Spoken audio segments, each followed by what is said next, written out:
This is Nebraska Governor Pete Ricketts, and welcome to another edition of the Nebraska Way, which is all about how Nebraska is growing and more. We've got another great episode lined up for you today, where we're going to be talking with Ryan T. Anderson. Now, Ryan, do you always put the T in there? I know it's in my notes to go T. Does that always go in there first, the T? I published using the T. I don't know if you need to say the T. So I don't need to call you Ryan T throughout the whole thing. Good. It'll be a little short. All right. Please do not. All right, good. Well, so Ryan Anderson, PhD, is the president of the Ethics and Public Policy Center and the founding editor of Public Discourse, the online journal of the Witherspoon Institute in Princeton, New Jersey. He is also the author of several books, including When Harry Met Sally, responding to the transgender movement. Anderson's research has been cited by two U.S. Supreme Court justices, Justice Samuel Alito and Justice Clarence Thomas, Justice Clarence Thomas actually has a connection to Nebraska. His wife is from here. So he comes to Nebraska football games all the time, just kind of a little separate aside there. And you've received your Bachelor's of Arts degree from Princeton University, graduating Phi Beta Kappa and magna cum laude. You received a doctoral degree in political philosophy from the University of Notre Dame. Your dissertation was entitled Neither Liberal Nor Libertarian, A Natural Law Approach to Social Justice and Economic Rights.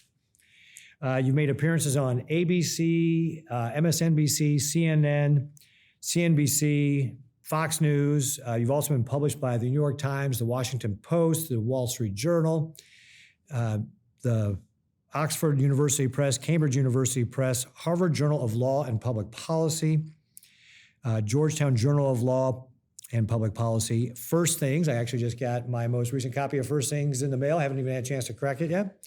And the Claremont Review of Books and the National Review. You were at the Heritage Foundation for 9 years as the William E. Simon Senior Research Fellow. And then you were also an adjunct professor of philosophy and political science at Princeton College and visiting fellow at Veritas Center at the Franciscan University. And you've also served as the assistant editor for First Things, which is why I made that little remark about me getting my copy of First Things in the mail.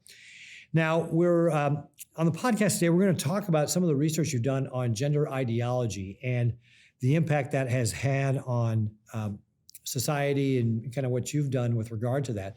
But before we get into that, why don't you just start talking a little bit about yourself and how you got interested in politics and public policy, and how did you end up getting into this arena?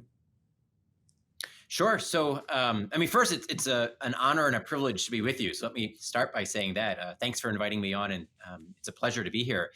I guess the simplest way of answering that question is I was an undergraduate at Princeton during the time when three major political, moral events happened. In August of 2001, President Bush signed his executive order on stem cell research. And, this is now 20 years ago. And so, for a certain listener who, wasn't even alive back then, they don't realize that for a while, stem cells and bioethics was like the biggest thing anyone on the left wanted to talk about. The Republican war on science.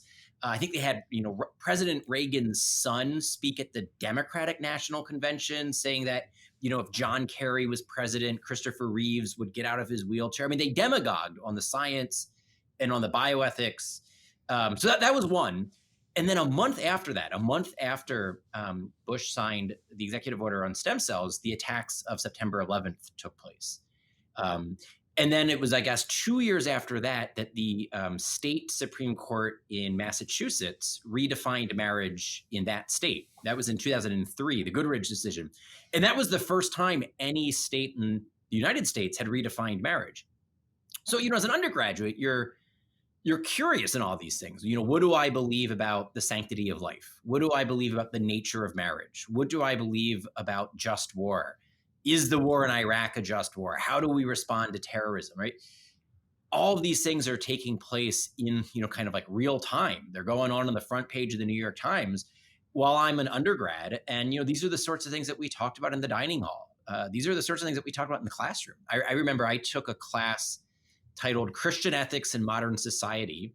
It was a first-year professor, and it was the first class after the attack of 9/11. I mean, so I remember, I think it was the next day, or maybe it was the day after, this poor guy had to lecture to a room full of undergrads, very first day on the job, and everyone's still, kind of shocked by this. The course couldn't have been more timely, though. So that's more or less how I got interested in this. And then the way I really got my professional start was, there was one conservative professor at Princeton, or at least one socially conservative. There's some like economic conservative libertarians there, but one socially conservative professor at Princeton who's at least out of the closet as a social conservative, and that's Robbie George. And as I was getting ready to graduate, he was looking for a research assistant, and he didn't have any graduating seniors who actually agreed with him. And so someone had mentioned to him, there's a guy, he's never actually taken any of your courses, but he's read some of your books, and he actually agrees with you. So you might want to, chat with him about being an RA. And then I spent the first 2 years after graduation as Robbie George's research assistant. Then I went to First Things, where I worked as an assistant editor at the magazine. And then I've been off to the races ever since. So was it hard at Princeton, which is known for, all the East Coast, especially Ivy League schools, are kind of known for being very liberal.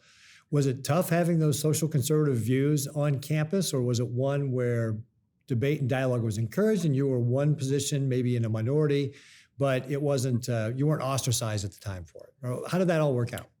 Yeah, much more the latter. My sense is that it would be much more difficult on today's college campuses than it was 20 years ago when I was an undergraduate. Still, it was a minority viewpoint. The majority of my classmates were in favor of abortion. Certainly, they were in favor of embryo destructive research, right? It's just a clump of cells, according to their rhetoric. Most all of them were in favor of what they viewed as marriage equality. They didn't even fully understand the argument against it. But we weren't ostracized. We weren't mistreated. We weren't shouted down. By and large, we were treated civilly, respectfully. And there was a critical mass of students like us. I also think that's a vitally important part for, parents thinking about, where they're going to send their children off to school. For me, Princeton was the first time I had ever met an evangelical. I had never met an evangelical prior to that time in my life. Princeton was the first time I ever joined a Bible study, right? So these were remarkable that, you go off to the Ivy League, and the way you described it, for most people, it's not going to be a hospitable environment. For me, I actually found a critical mass of students who were seriously intellectually engaged, who were also seriously engaged with their faith, seriously engaged with moral, political discussions. And it created not a majority, but just that critical mass, enough people that you kind of, found your place. And then I would say the other thing that was really important about this was that it really helped me continue kind of like talking to people who don't agree with me. I went to a very progressive K through 12 school in Baltimore. I went to a Quaker school. I don't think any of my classmates would describe themselves as socially conservative. And it was the type of thing that we just agreed more or less, agree to disagree. Princeton was similar. And so I think, some of my vocational development later in life, speaking on issues that can be pretty contentious, but trying to do so in a way that would be accessible to people who don't already agree with me. I think a lot of that kind of got it starting in high school and in college by having so many friends and classmates who didn't agree with me about stem cells or gay marriage, and trying to speak to them in ways that would be accessible to them. Yeah, I got to say that I was very proud of my alma mater, the University of Chicago, a couple of years ago when all this rage about safe spaces and trigger words and that sort of thing was going on. The University of Chicago, which prides itself on having a tradition of dialogue and really that you've got to defend your ideas, came out and said, hey, if you're looking for safe spaces, don't come here. We don't do that. It's about, you got an idea, you got to defend it. If you don't want to defend it, then don't come here. I was very proud that they really kind of bucked the trend for a lot, especially those East Coast schools who said, oh gosh, we're going to create these safe spaces so students' feelings aren't hurt and that sort of thing. So yeah, no, and then if I remember correctly, University of Chicago then came out with a statement of principles on how to protect academic freedom and free speech on campuses, and I believe Princeton adopted those principles. That the faculty at Princeton voted to adopt the Chicago principles, because to my mind, like the reason that academic freedom and free speech matter is that they're instrumentally valuable so we can discover the truth, right? If you and I can't talk freely to each other, if someone who disagrees with us can't voice the disagreement, so then you and I can respond, we're not actually gonna be able to pursue the truth. And so it strikes me that this is, Chicago's in the truth business, Princeton, on its better days is in the truth business. That's what we're trying to get at here. Right, absolutely. No, that's a great point about how do we get at the truth? Well, you've got to have that open dialogue, and if you just shut it down, you're never going to get there. That not wanting to have open dialogue and just go to straight to personal attacks is a sign of a weak argument, and that you don't believe your position is actually right. You just want to have your way. But I think that's right. Yeah. I think that's right because if you're confident that you can defend your position on the merits, you don't need to censor someone. You don't need to silence them. You can just have the discussion out in the open. That's why whenever I'm invited to do campus, debates, law school debates, I enjoy those because I'm not going to be stumped by, the professor that they put me up against. I know what I'm talking about, and it's just interesting to see that it tends not to be the conservatives who are shutting down progressive speakers. It tends to be the progressives shutting down the conservative speakers. So talk to me a little bit about what the work you're doing at the Ethics and Public Policy Center. Sure. So earlier this year, I became the new president of EPPC, Ethics and Public Policy Center. Thank you. Yeah, it's a 45-year-old DC think tank.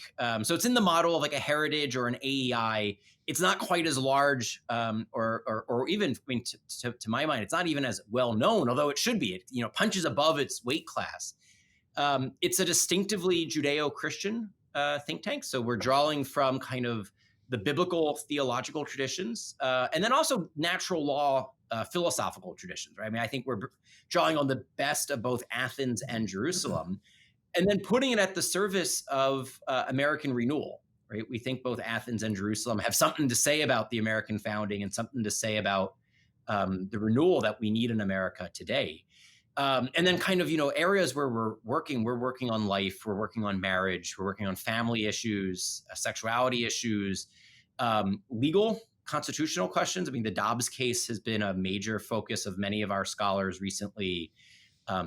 Healthcare, especially with what's going on with the Biden administration, the ability for doctors to practice good medicine, free from various mandates that would force them. Right now, there's been some documentation coming out of the Biden HHS about whether or not they're going to force doctors to perform abortions, to do sex reassignment procedures. One of our scholars is the former head of civil rights at HHS during the Trump administration. So it was his job to undo all of the bad stuff that the Obama administration had done with the HHS mandate, things like this. So we're working on, another thing that I should mention, because this personally has impacted me, is big tech censorship. Another issue that I think sometimes gets short shrift from some of the other institutions. So, we're looking to be a DC-based policy think tank that's looking at the ethical questions that underlie our public life, that underlie our laws, that underlie our public policies, and then really focusing on the questions that matter most. Questions about life, questions about family, questions about religious liberty, questions about healthcare, questions about big tech censorship. So let's hit on one of those topics there, because every year I do a proclamation around religious freedom and how important it is to our country. What is the state of religious freedom in America today? Where are we losing ground? Where, if anywhere, are we making progress?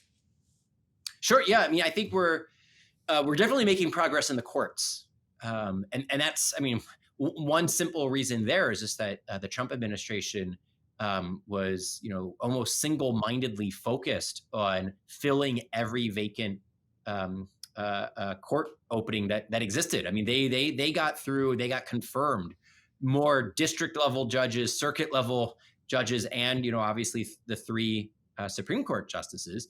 And look, whether or not all of those are kind of like perfect picks or not, they are certainly improvements from where we were. And so obviously I am not a fan of Justice Gorsuch's opinion in the Bostock case. I just think it's utterly indefensible and it's going to cause tangible harm. And we can talk about that later on.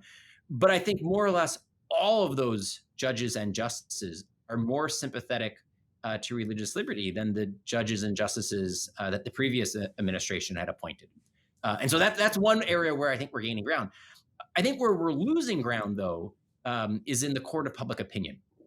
And I think this for at least two reasons. One is that as the country becomes more secular, fewer people rise to the defense of religious liberty because we're most jealous to guard the liberties that we ourselves exercise, right? So, if you're an author, you're going to be really vigorous in defending the freedom of the press. Journalists care a lot about press freedom. If you're a business developer, you're going to care a lot about property rights, right? Because that's something that you have a kind of vested interest in. If you're not particularly religious, you're not going to particularly care about religious liberty, right? We care most about those liberties that we ourselves exercise. And so as the country becomes less religious, that's a problem. What's interesting is that when we were more religious and more religiously diverse, everyone had a kind of stake in protecting religious liberty, right? The Lutherans didn't want the Presbyterians oppressing them. The Quakers didn't want the Baptists oppressing them. Jews and Christians and Catholics and now, Mormons and Muslims. The idea here was that, everyone had a vested interest in making sure that no one oppressed the other. And so religious liberty was kind of a way of, protecting your own turf. But it goes deeper than that, right? It's not just about protecting your own turf. It's an aspect of human flourishing. It's an aspect of human dignity. It's an aspect of, creatures made in the image and likeness of God should not be coerced in how they respond to God, right? That what God desires is a free response, right? From a Christian perspective, God makes the first move. God initiates, right? So we're not Pelagians. It's only a response to grace, but it needs to be a free response, right? And so, I think there are important principled reasons why we should care about religious liberty. But then as just an empirical matter, people who don't practice religion tend not to be as jealous about it.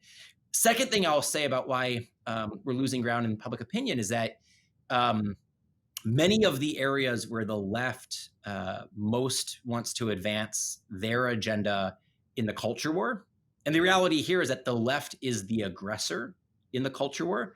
Who is it that imposed abortion on demand on the country? Who is it that redefined marriage? Who is it that's now pushing the transgender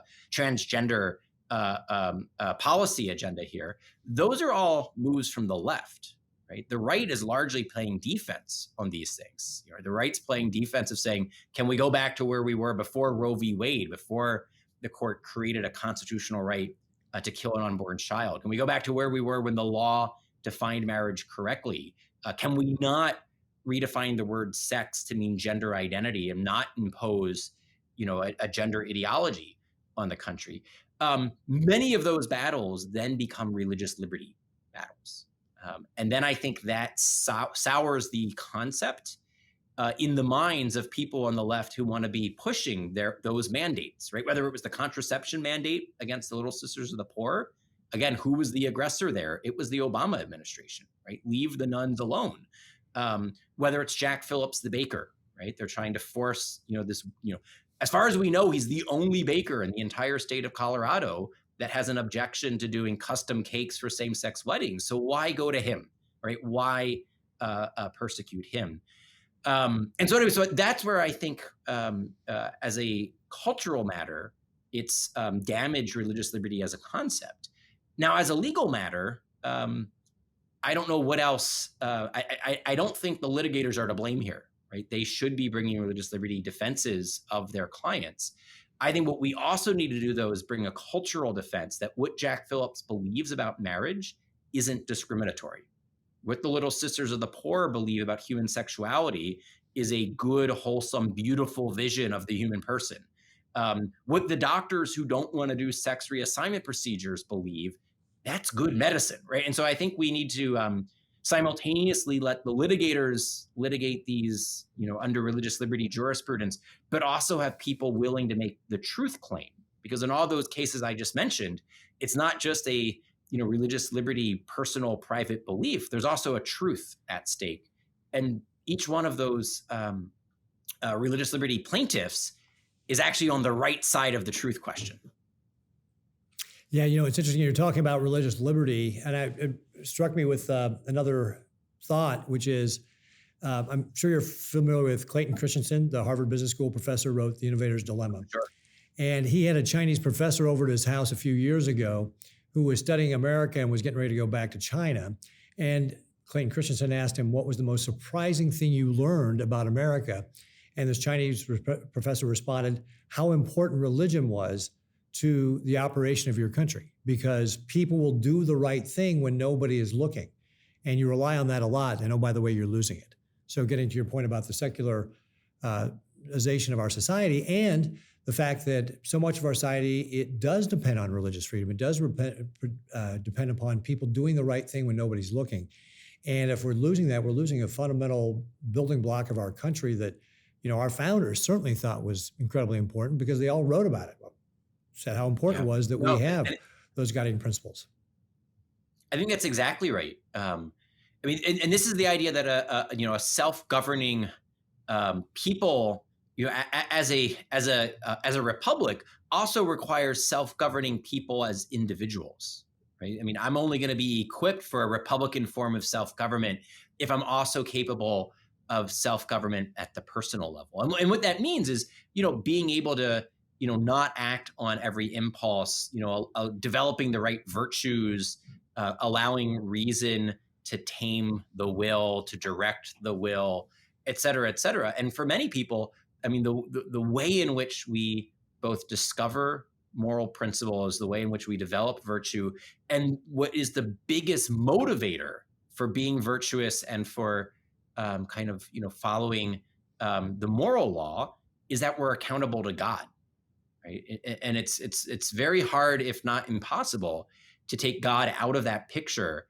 and still expect a community as a whole to cherish the right set of virtues and the right set of moral norms. Mm-hmm.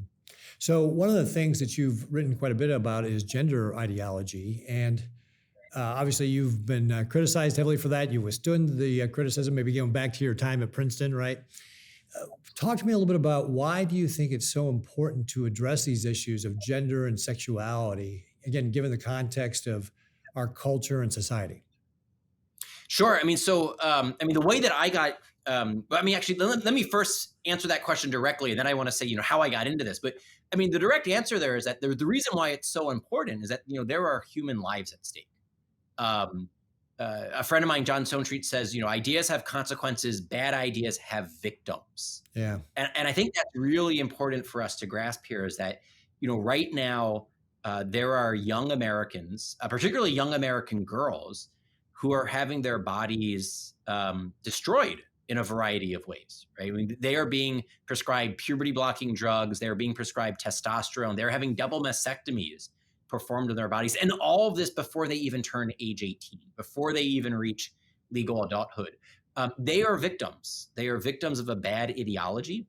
And there are too few people in public life who are willing to call that out, willing to speak out about it. You're exactly right. Like, I've been attacked and criticized for this because the left wants to make it costly for people like you and me to speak out against this, right? And that's all the more reason why, people like you and me should speak out against this. If we have the ability to do so, we have, either the job security or the intellectual capacity to make the right arguments. I view it as a vocational obligation to speak out. And that's where God's given me. I was going to say, that's where you get the courage to be able to do that. Is that right? Yes.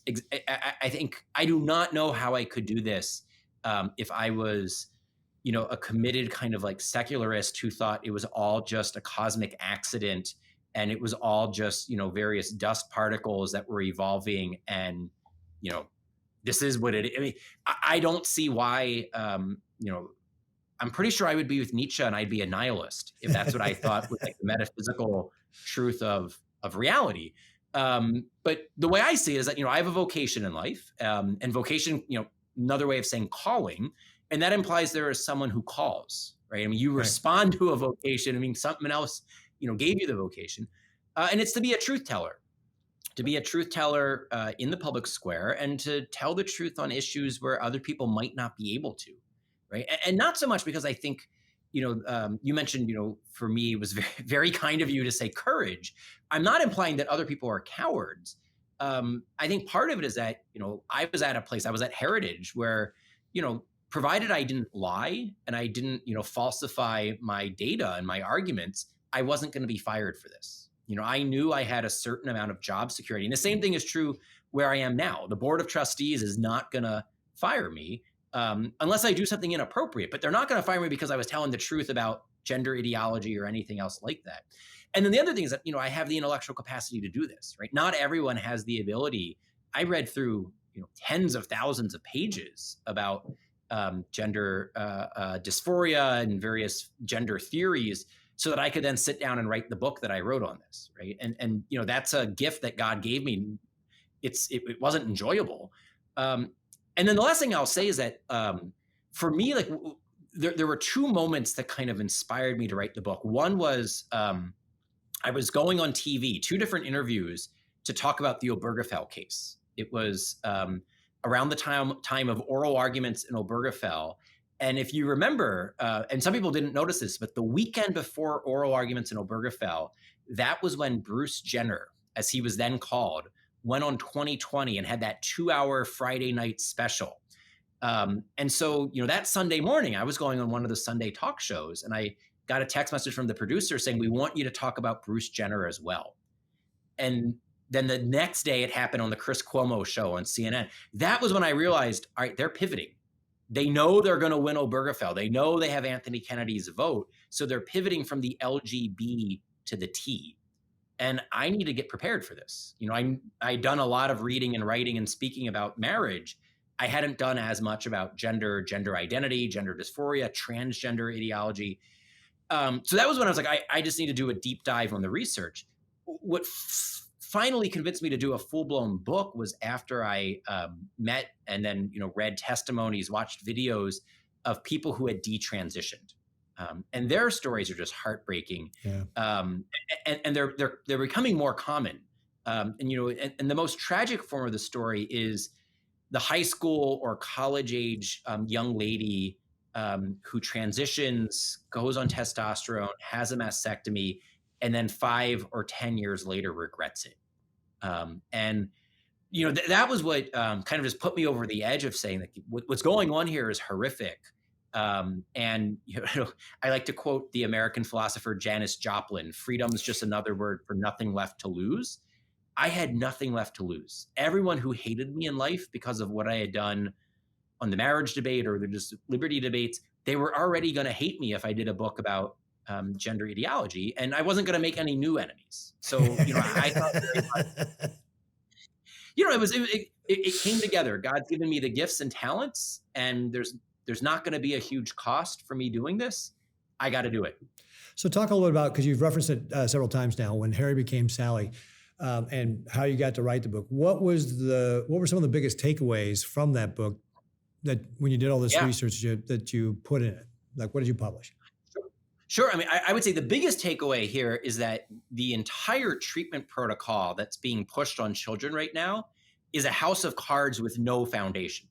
I don't even think I could overstate how thin, flimsy, non-existent the medical evidence is that suggests it's actually a good idea to place a child on puberty-blocking drugs indefinitely, or to place a young teen on the opposite sex's sex hormone, or to perform a mastectomy on a high school girl.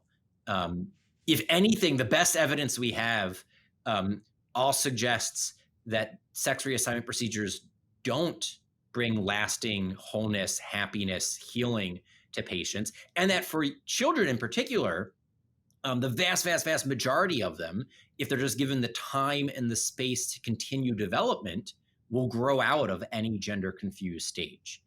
So what we know is that 80 to 95% of young people with a gender identity conflict will naturally outgrow it. Meanwhile, 40% of adults who identify as transgender will attempt suicide at some point in their lives. And adults who have had sex reassignment surgery are 19 times more likely to die by suicide. And so when you put those things together, why would you want to fast track a cohort of young people where those are the likely outcomes, instead of saying to those young people, we're going to help you line up your thoughts and your feelings with reality, right? To my mind, it makes a lot more sense to do what's possible, lining up mistaken thoughts and feelings with reality, rather than doing what's impossible, trying to transform reality to line up with mistaken thoughts and feelings. And that's what's going on with the sex reassignment kind of process, right? What they're trying to do is what's impossible, which is like to turn a man into a woman or a woman into a man. And when you try to do what's impossible to address an underlying psychosocial struggle, it's not going to produce the good outcomes. The only other thing I would add here is just what I discovered is how quickly things are changing. So the book is now 3.5 years old. And so in the book, I quote documents from LGBT organizations. Some of them, when they started their existence, they had left out the T. And they had to update their acronym, update their name to then later include the transgender aspect as the acronym grew.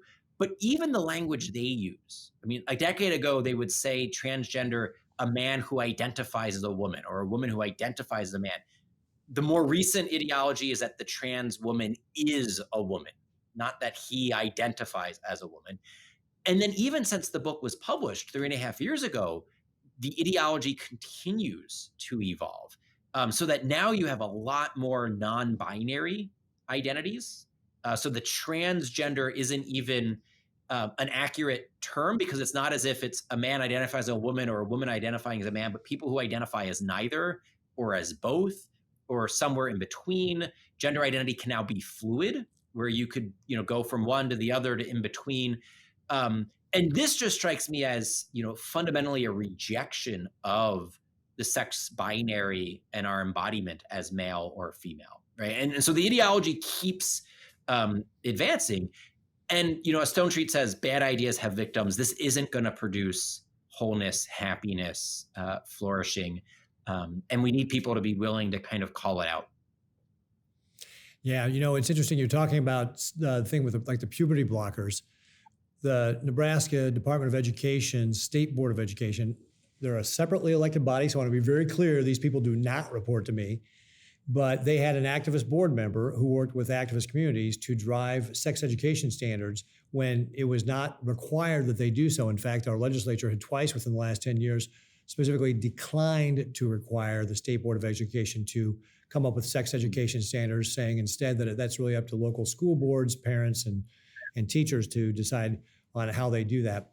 But regardless, they had an activist board member who was pushing this and came up with their sex education standards that included teaching fourth graders about puberty blockers, which, to your point, have only FDA approval for use with men with prostate cancer or children with precocious puberty, kids who are starting to hit puberty at like age 6 or something like that. No FDA approval for using these things in the way you talk about with regard to transgender people who are thinking they're going to change. Other non-scientific things they had in there were things like sex being assigned at birth. I'm a biology major. I know that sex is not assigned at birth. It is determined at the moment of conception based upon your parents' DNA. So there were like non-scientific, there's really this whole gender ideology was a part of this. And I went and did town halls around the state to make people aware of this. And really, this was something that thousands of parents responded to. They went to the State Board of Education meetings, they emailed, they called, they sent letters, and we were able to get this stopped. They've dropped it for now, but they're going to continue to push it. In fact, they've already said they're going to go back and relook at it. And given the pervasiveness of this gender ideology in our education systems, what can states like Nebraska, or what can parents do to push back on this? Yeah, I mean, great question. And I don't know how much more time we have, because I could go on for a couple hours on what parents and elected officials. I mean, I think you did the exact right thing. This is an independent school board that's not appointed by you or reporting to you. What you can do is you use your bully pulpit, right? You drew awareness to this. I mean, you hosted town halls. You went straight to the citizens so they could know what's being done in their name by the school board. Right? I mean, so I think one thing is just, shining a light, right? Light can be an antiseptic here. Let people know what's going on. I live in Virginia. Something very similar happened here in Loudoun County, Virginia, where the school board was trying to cover up that, a boy wearing a skirt in a girl's bathroom had sexually assaulted a female student. And this was after they had, this wasn't so much a sex ed curriculum, so much as they had instituted a gender identity policy on all of the schools, saying that students would be treated according to their self-declared gender identity. So if the boy identifies as a girl, he has to be allowed into the girls' bathroom, the girls' locker room, girls' sports team, et cetera, et cetera. And they were trying to cover this up. And the father of the girl tried speaking at a school board meeting, and he ended up being arrested. And it was a Daily Wire, kind of an in-depth journalist, report that brought this all to light. And then the parents got organized. School board hearing after school board hearing. I mean, I think to a certain extent, like this is the reason that Glenn Youngkin won his gubernatorial race. Right? And so I think that's Terry important. McAuliffe came out and said parents shouldn't tell teachers what to teach in school, which maybe he's just expressing what every left-wing Democrat thinks, which I think is probably the case. But most people in America actually think that's wrong, that parents actually do have the responsibility, the primary responsibility for determining what their kids should be taught. Amen. That is exactly right. The school should be accountable to the parents. And that means the school board should be accountable to the parents. And so, which is all just to say that, I think you did the right thing in hosting those town halls, drawing attention to this so that parents can know what's going on. Elections have consequences. I don't know if, in Nebraska, if the state board of education, if you don't appoint them, I don't know how they get their jobs, if it's an election or. Yeah, they get elected. We're working on that part of it too. 4 of the 8 members are up for re-election next year. I think that matters. I think more people, a friend of mine ran for school board in Falls Church, Virginia. He ended up not winning his race, but I think that's important. More people with sound views about what education is, what the purpose of education is, and sound social and cultural views, because it's not just, kind of book learning that takes place in school. It's also a moral formation, right? There's no kind of moral neutral education, right? There are going to be certain values, certain virtues that schools inculcate no matter what, right? And so I think more citizens should be engaged in those school board elections, should be running for those seats. But then also, I think it's a matter of public education. I think more people need to know. You're a biology major. You said, we just need to be very clear that sex is not assigned at birth. Right. Sex is determined. Not true. It's a biological reality. And every parent knows this, right? Because when you get the 20-week ultrasound, they say, do you want to know the sex of your child? Right. And the ultrasound technician isn't assigning sex. What they can do is they can discern the sex, right? And so, by the way, Ryan, that's a great analogy for anybody who's a parent, because I had not thought of that. But you're right. You go in for your ultrasound in 20 weeks and they ask you, do you want to know the sex? They're not making that stuff up, right? They're just saying, well, this is what I think the sex of your baby is. They're not like waiting till, well, we can't tell you because you got to be born first, and then we're going to assign it, right? Yeah. No, ultrasound is a great technological blessing, because it also puts a lie to the clump of cells argument in the abortion debate. Right? Who, when they get their 12-week ultrasound or their 20-week ultrasound, texts family members with a picture of the ultrasound saying, here's my clump of cells. They say, here's my baby, right? Meet your grandbaby, right? I can remember when my wife and I sent those pictures to, both sets of the grandparents saying, this is your new grandbaby. Everyone knows the law written on the heart, it's a baby, right? Yeah. And I think the same thing is true when it comes to our sexual embodiment as male or female. And then we just need to have the courage to say these things. I do think that this is something that, not every issue cuts our way when it comes to public opinion, but I don't think you need to be a Republican. I don't think you need to be a conservative. I don't think you need to be a Bible-believing Jew or Christian to know that boys and girls are different. They weren't assigned that way. They are embodied that way, and that the public education system shouldn't try to undermine that. Yeah. So I think this is actually a common ground issue. Yeah. No, so you mentioned that one of the things parents should do is get involved, run for school board. Are there other things that parents should do when they see their schools going down this liberal ideology, this gender ideology, or anything else that they think is getting back to what you were talking about with regard to how we teach morals in school and so forth. What are other things parents should be thinking about? What should they be doing? Yeah, I mean, one is you should talk to your children and ask them what's going on at your school. I mean, you should ask to see as much. I mean, again, every state's different, but I mean, in many states, you can actually ask to see, the curriculum. You can see the syllabus, the reading assignments. You should be as involved as you have the time and the capacity to. And I think you should prioritize this. This should be one of the things that you want to be involved in. And then open communication. You should be asking your children at night, at dinner, what are your teachers teaching you? What's going on with sports, with locker rooms, with bathrooms, what's being taught about your bodily nature. And then you should also ask, has anyone asked you not to tell us anything? Right. I mean, I think it needs to be very clear to your children that no adult should ever tell them to hide something from their parents. And that if some other authority figure in their life, a teacher, a coach, nothing good can come of that, right? Because if some other adult is asking your child to hide something from you, their parent, it's probably something bad. That's why they don't want you to know about it. And so I think it's important for parents to have a clear set of expectations, with their kids that, you can tell me anything. I want you to tell me everything. And then parents should be very engaged.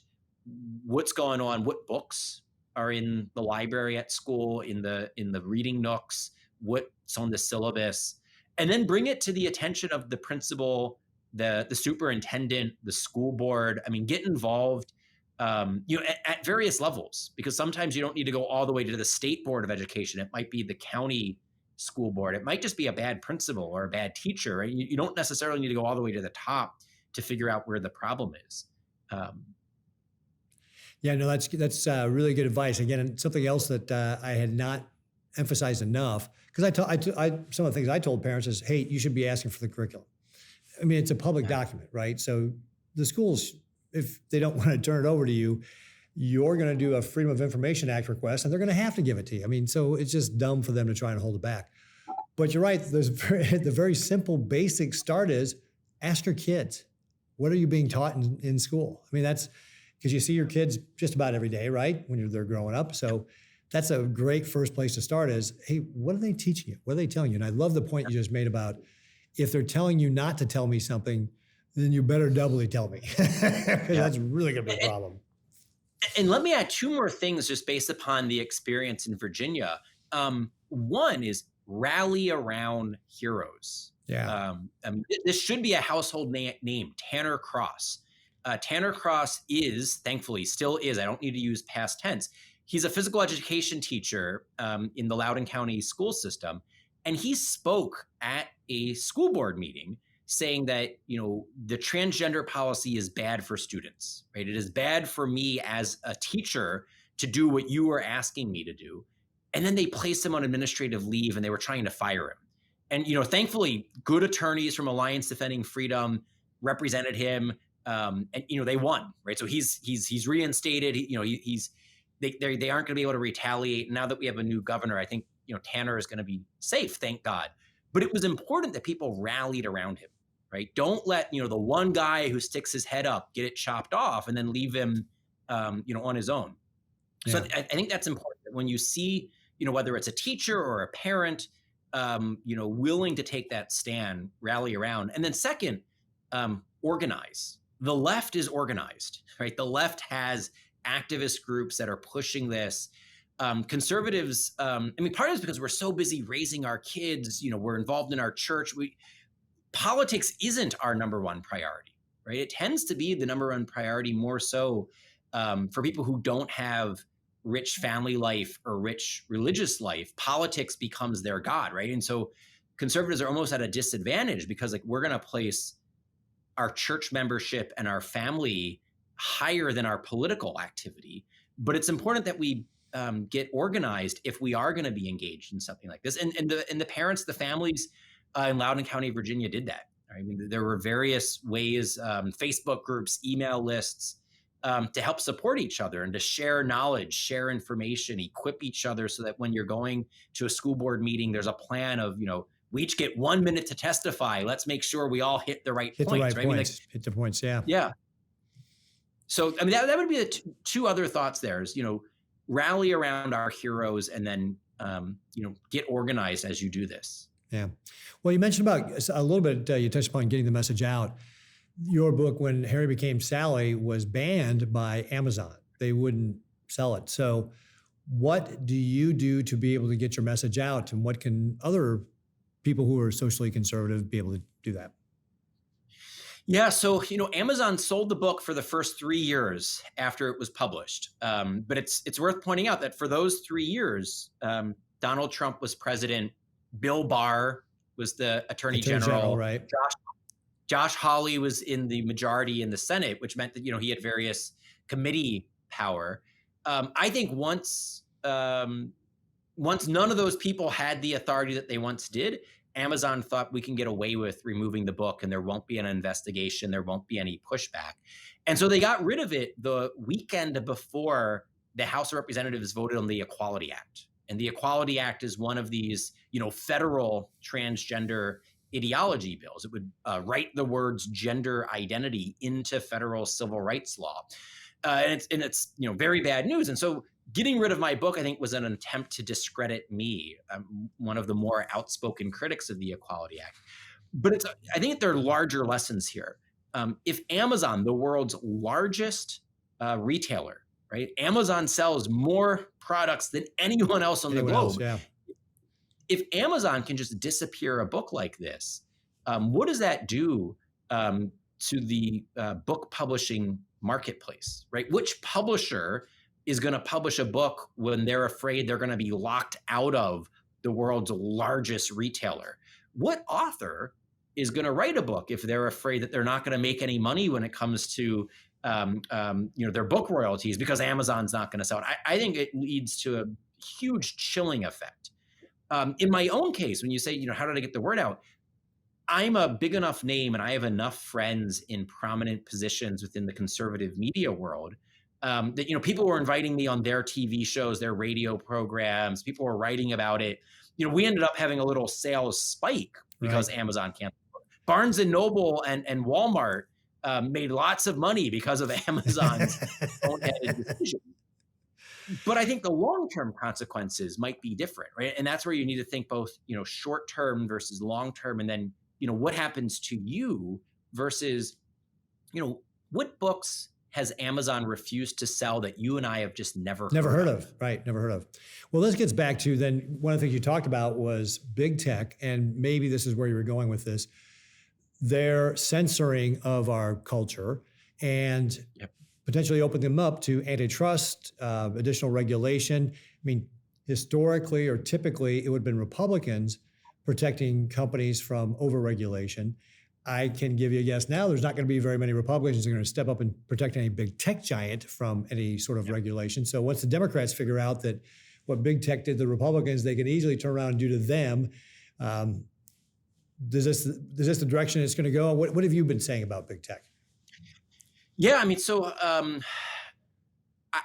don't know if antitrust is the right way to go, just because, I mean, in my mind, let's say you break up some of these big tech companies, and now you have, instead of like 5 very large companies that hate traditional American values, you now have 30 smaller companies, all of whom hate traditional American values. I mean, I think it's more the tech ecosystem here, because, if you came of age at a certain, coastal university, you then landed in Silicon Valley. I mean, I think it's more the mindset of the people who run the organizations than it is, whether they're vertically integrated or whether they have a certain market share, et cetera, et cetera. My thought is that it might actually be a form of anti-discrimination law in the common carrier approach that might be the most promising path forward. And Clarence Thomas, Justice Thomas, has written a little bit about this in 2 of his concurring opinions. And the basic idea here is, right now, your face is illuminated. I imagine you have an electric light on. The power company can't shut off your electricity because you're a Republican or because you're a conservative or because of your religious beliefs or because of your racial identity. I mean, there are various duties to serve that common carriers have, right? I mean, they carry, in this case, electricity. They could carry water. The water company can't discriminate against you because of your race or your religion. The idea here is that, should certain tech companies be treated more like common carriers? Um, should political affiliation or political ideology be a protected class the way that religion or race or sex is a protected class? I think it goes beyond big tech to even, some issues like banking. We've seen various banks, various credit card processors saying, we're not going to process your donations if you're pro Second Amendment, right? So if you're the NRA or something, we're shutting down your bank accounts. Or this has also happened to certain religious liberty groups. Some kind of some groups who have been defending the people that the left would refer to as the basket of deplorables, right? They've had problems, right? I mean, you think about the Southern Poverty Law Center's, their hate list. Right? I mean, I think that's a concern as well. So it's both, what Facebook and Twitter, Google, Amazon is going to do, but it's also what JP Morgan is going to do, right? It's what PayPal is going to do. So anyway, I think that to my mind is the more promising approach is, what sort of duties should these companies have with respect to who they serve? Yeah. You mentioned the Southern Poverty Law Center. It just amazes me that they get so much credibility. And of course, it's all driven by the left because they are probably one of the most bigoted against religious organizations and people of anybody in the country. I mean, that's what they're about. They're just anti-religious. It's not about their hate lists are about people who are, they're just anti-religious hate groups. Yep. That's on their hate list. Yeah. And if you think about it, they had the Family Research Council, a Washington, D.C. social conservative think tank, very well-respected, good organization. They're responsible for the security guard there being shot. Right? I mean, someone went to FRC, this is now maybe a decade ago, with a backpack full of Chick-fil-A sandwiches, and he had the Southern Poverty Law Center map of hate groups. And, what he told investigators, his plan was to, kill everyone there and smudge a Chick-fil-A sandwich in there. I mean, this was, obviously the individual was deranged and disturbed, but Southern Poverty Law Center literally put a target on the Family Research Council's back. Yeah. Right? I mean, that's how they list these hate groups. And so I think there's a lot to be said for the problems being beyond just big tech. Yeah. So I want to hit one more topic before we wrap up here. Abortion. The Supreme Court's about to hear a major case here in Dobbs. What do you see? Where do you see the country's going? What direction are we taking on abortion? I mean, what the court should do and what I hope they do, and actually, I more than not, I think they will do this, is I think they should just completely overturn Roe and Casey, say that the past 49 years has just been an utter failure, that the Constitution does not protect a right to lethal violence in the womb, does not protect the right for an abortionist to kill an unborn baby. I think there are the votes for that. I think it could be a 6-3 ruling in which the court simply says that Roe and Casey got the Constitution wrong. I don't think the court's willing to go so far as to say that the unborn child is a person under the 14th Amendment.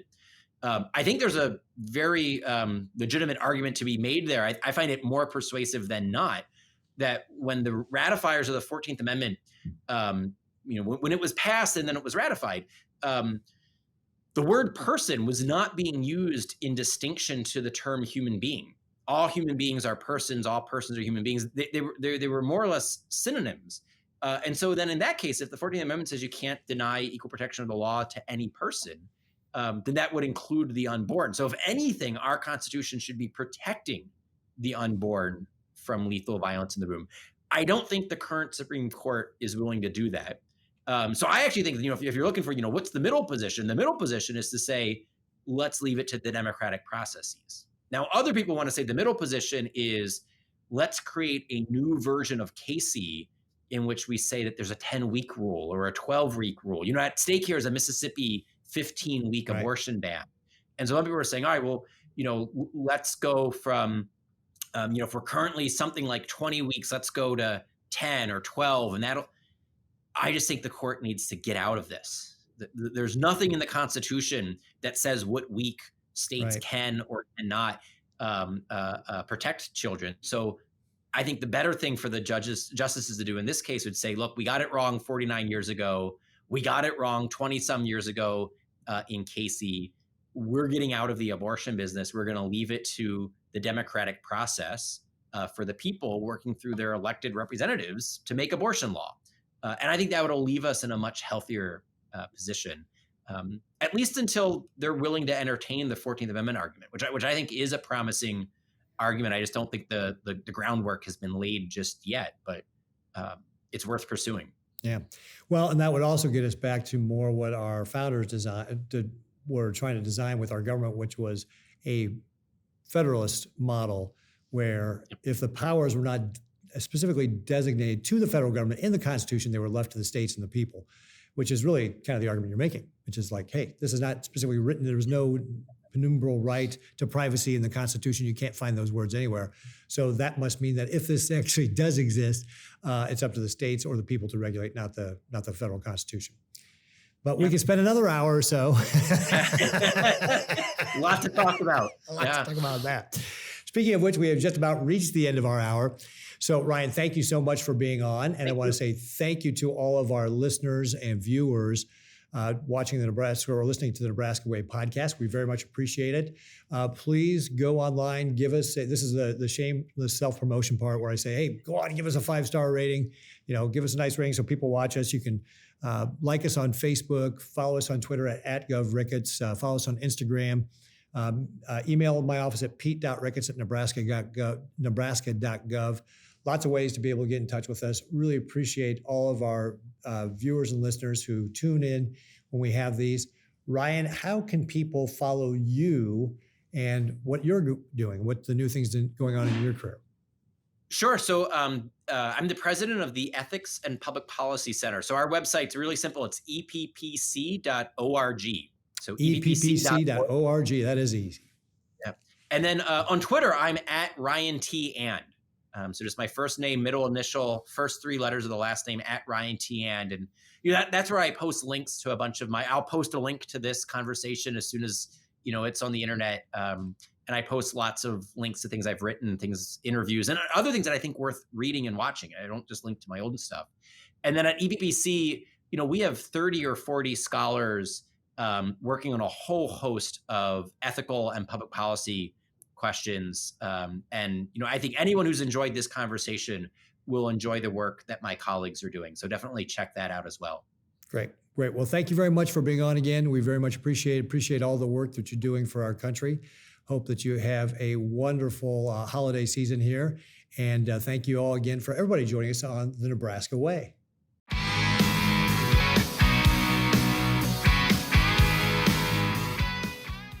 Paid for by Pete Ricketts for Governor, 1610 N Street, Suite 100, Lincoln, Nebraska, 68508.